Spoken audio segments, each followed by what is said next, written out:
Father, let us not go back the same way we have come in Jesus' name. Amen. Our Lord and our God in heaven, transform our lives. Amen. Give us victories on all sides. Amen. In the name of Jesus. Lord, we pray as we continue the 7 Thursdays of deliverance. Lord, we pray.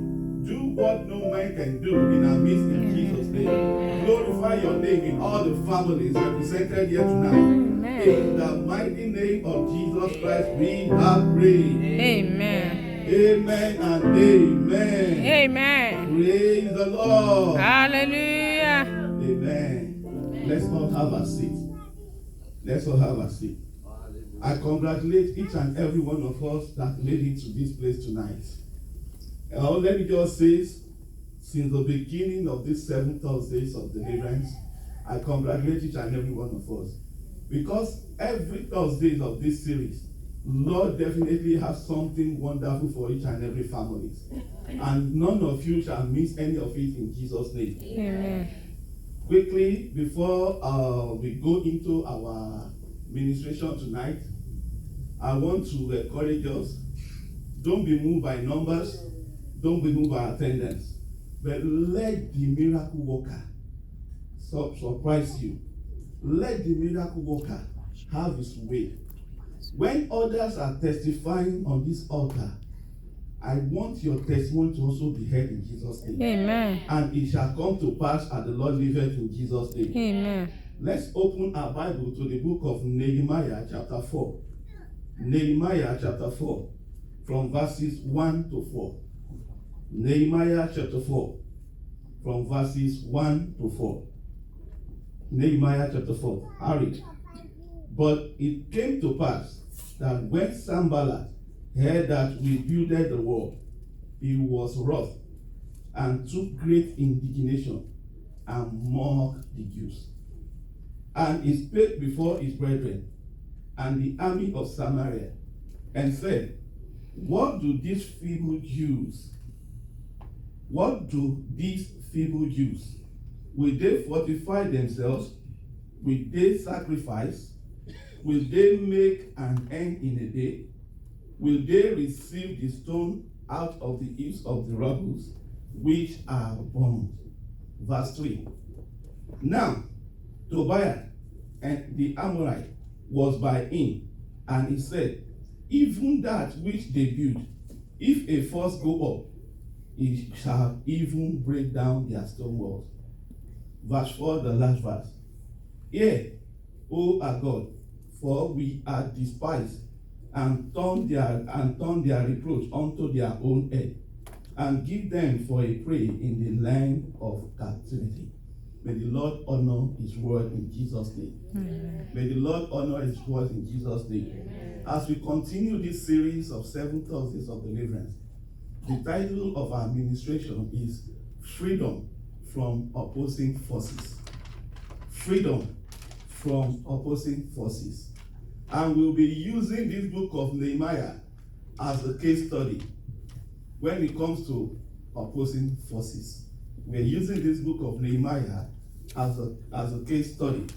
And finally, we'll now be saying, how do we gain that freedom from opposing forces? How do we gain that freedom from opposing forces? And when we talk about opposing forces or opposition forces, they come in diverse ways. But what do we understand when we talk about opposing forces? We define opposing forces as forces that are ready to fight against. They are what? They are forces that are ready to fight against. That's what they are meant for. They are forces that are hostile, or they are forces that manifest antagonistic spirits. They counterbalance whatever that is coming on their way.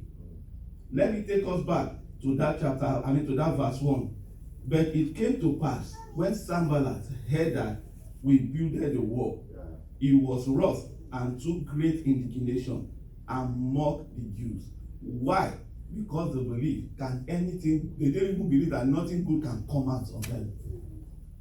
They don't believe. So there are many people when you are making progress, when you are aspiring to go higher, there are some you don't know them. But it's only when God opens up your eyes. That's why you can know who's sitting by your side. They are everywhere. They are at your workplace. They are there. If you are a student in the school, they are there. Even in the house of God, they are there. And even among the family setting, they are there. Opposing forces. Let me ask you this question. According to that text, I want us to ask ourselves this question. Why do we face all these opposition forces? Why? Why do we face it? The answer is simple. One is because our existence is a threat to them. You may not know what you carry, but they see what you carry. You may not know it. They see it. Okay, why will people go, or some people of diabolical mind go extra mile to make sure that their own child succeed ahead the other one, more than the other one? It's because they have seen something. They have seen what? They have seen the glory ahead. You don't know it, but they know it. They see it. They see it. Oh, my father cannot do it. My this cannot do it. Who told you? Go and ask Rebecca. Go and ask Rebecca. When what's his name? Isaac was about releasing first class blessings unto the firstborn. Why? You can see among the family, Rebecca stood on the way. Opposition forces. They are everywhere. Why? Because your existence is a threat to them. Many will say, well, I'm having my way. I've never encountered or experienced any opposition on my way. Who told you? If you have never experienced one, many are already waiting ahead. When we are talking about all these forces, may I talk you, or may I say this to us? Do you know that for every next level, there is always a new devil? Opposition forces. They are everywhere. Note, for every next level, like I said earlier, there's always a new devil. God was the architect here in this Nehemiah. Nehemiah was the contractor. It was his will to build the wall and gate around the city. Nehemiah was determined, no matter what, it's only if God will stop this work, nothing can stop it. So you and I, what are our aspirations? Are we determined? When you fall, pick yourself up again. Rise up. You are getting there. Amen. You are getting there. Amen. Freedom from opposing forces. Nehemiah was determined. Come what may, come sun, come rain, come snow, nothing was going to stop him from accomplishing his dream. New note, opposition forces will never attack anyone, any man, any woman that is visionless. They will never attack. It's only if you carry that great glory that they will attack you.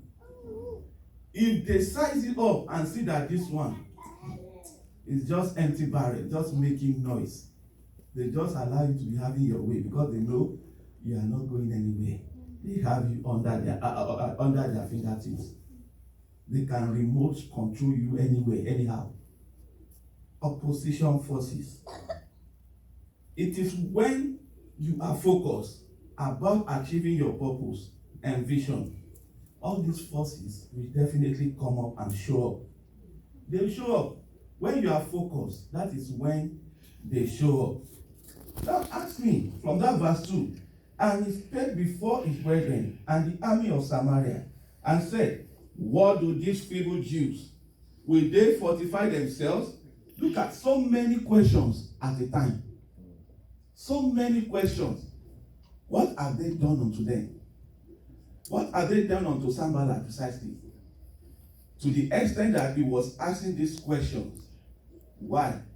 He's seeing them as a threat. He was seeing them as a threat. You and I, who are those that are seeing us as a threat? And we don't know it. I pray by the power of the Lord, whosoever may be disturbing or opposing the move of God, or blocking you from achieving your purpose on earth, the Lord will take them out of the face of this earth in Jesus' name. Amen. Opposition forces. Remember, if you don't have vision, if you are not focused, they will not come up, they will not show up to afflict you or to attack you. But it's only when you have a purpose, when you are determined, that they will come up. Opposition forces could be in form of families as well.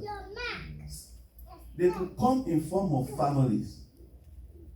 Go and have the family of Jacob. They are there. Rebecca, number one, conspiring with her son. They are there. Among the blood, among the same blood. They are there. Opposition forces. Let me tell you, give us this storyline. It is actually is a true life story. If you are there and you are saying, my mom that can never oppose my advancement. Who told you? Who told you?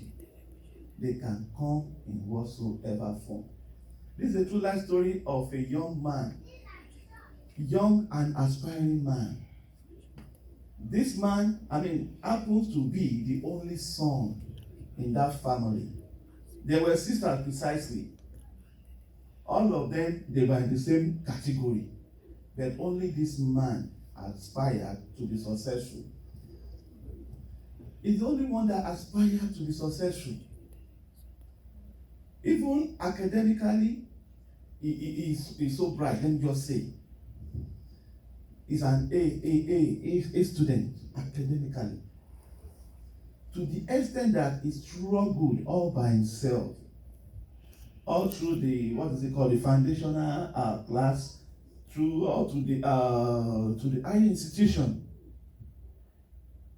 While others are there, the one that is selling petty things, one is selling bread, selling this, selling that. But this man says no, his own case must be different.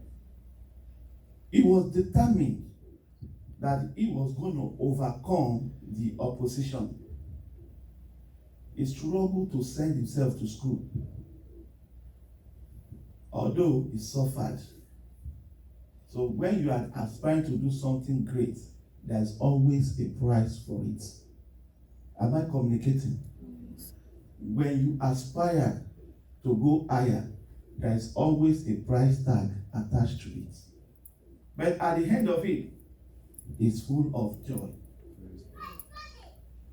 As I was saying, this man struggled to the extent that he went to a place of prayer. He prayed, he wrestled, and break out. Not fully, not total breakout, breaking out rather. There was a time came, this man gained visa to travel outside of the country to United States precisely. He went to a place of prayer. The priest says to him, Mister, please, that thing that you are doing, keep it secret. Don't say anything even to your biological mother. The man said, okay, I heard you. The day came, this man packed all his bag as if he was going to somewhere nearby, maybe Arlington. Let me use Arlington for example. He packed his bag. The mother asked him, where are you going? Oh, I just want to go to that place, to my friend's place. I won't be coming back today. The woman said, okay. The mom said, okay. You know that the next thing, this man boarded plane to United States. While on his way to United States, the two shoes were still on his leg. But by the time he got down at the JFK airport, you know what happened? The man was about getting down from the plane, and he started asking people, do you help me to find my shoe? Where's my shoe? Who has taken? It was as if he was mad. He started looking for the shoe while in the plane, the shoe that he left with here while traveling all the way from Africa. He was looking for his shoe. And people were saying, are you mad? It's like this man was insane. Up to the time he got down at the JFK airport, and the people, the officials were passing them. He was still struggling, looking for his shoes around. And he was asking them, I came here with my shoe. I knew I wore a shoe before I left Africa. You know what?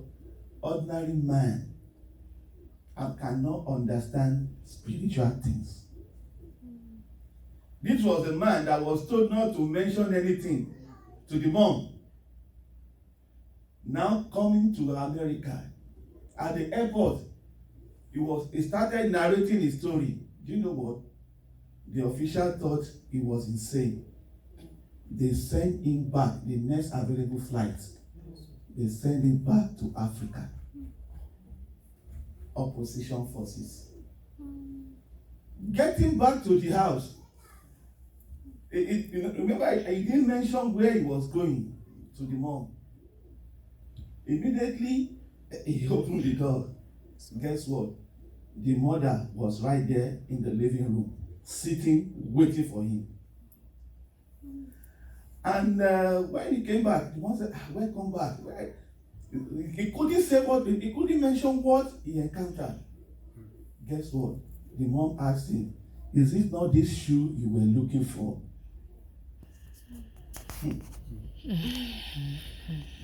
Devil is a bastard. Yes, sir. Opposition forces. They are everywhere. It could happen in whatever dimension. Opposing forces. Do you know that because of that fact alone, this man could not travel anymore? He missed the opportunity. Oh, we must pray tonight. We must pray tonight. Ordinary people will tell you that they are just phantoming things. No. But God, if those that know their God shall be strong and do exploits. Not taking much of our time. When we are talking about opposing forces, remember we are using Nehemiah as a case study. We'll be looking into 4 types of opposing forces that Nehemiah encountered. I mentioned it briefly, then I will tell us what's underneath. First, number 1, Nehemiah faced the force of ridicule. Number 2, he faced forces of allies. 3, Nehemiah faced another force of discouragement. And 4, the forces of fear. The forces of fear. When we look into the book of that same Nehemiah, chapter 4, verses 1 to 3. Let me read that for us. Chapter 4, verses 1 to 3. But it came to pass that when Sanballat heard that we builded the wall, Sanballat heard that, just imagine, heard that we builded the wall. He was wroth. Why? And took great indignation and mocked the Jews. Why? So thank you, Jesus. There are some people, they are not always happy at your success. Even they will be friends.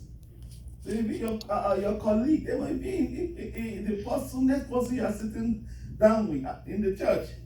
The next chairs, they are not happy. But guess what? The heart of man is desperately wicked. We all see the white thing, but we don't see the yonder.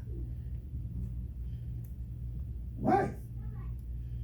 Verse 2 says, and he spake before his brethren and the army of Samaria, and said, what do these feeble Jews? What do these feeble Jews? Will they fortify themselves? Will they sacrifice? Will they make an end in a day? Will they revive the stones out of the heaps of the rubbish which are burned? Look at of the rubbish which are burned. He was seeing something as rubbish, but God was seeing something as being valuable. It is that rubbish thing that make him to lose his peace. When you are advancing, some will always lose their peace. That is what happened. Verse 3. Now, Tobiah the Ammonite was by him, and he said, now Tobiah the Ammonite was by him, and he said, even that which they built, if a force go up, it shall even break down their stone walls. Why are we not happy about the success of others? Why? Why are people not happy about the success of others? When you rejoice with people that have been successful, definitely your own time of rejoicing is coming. When people will rejoice with you. Instead, he was just cunning a way out to fight what God is doing. And when God says yes, no man can say no. Nehemiah chapter 4, 1 to 3. Sanballat and God they had already laughed at them when they first decided to rebuild the wall. They laughed at them. This time, he brought his brethren. I said that wasn't enough. Come and see all this here, not two people. They thought they can make it happen. Not knowing that it was the hand of God that was at work. It was the hand of God that was behind the wheel. They were seeing mortal man at the steering or at the wheel. But God himself was the one seated, riding it. Whatever vehicle that the Lord rides, no man can stop it. You are on the right track to achieving success. This time, he brought his brethren, an army of Samaria, along. Why? Why did he do that? To intimidate the workers, to intimidate them, so that their mind, will be disturbed. Can we do this? We saw all these people around us. We are afraid, though. How can we achieve this purpose? How can we achieve this vision? Remember, we are considering from Nehemiah chapter 4, verse 1, the force of ridicule. They were bent on ridiculing these people. He brought his armies, his cohort, so that these people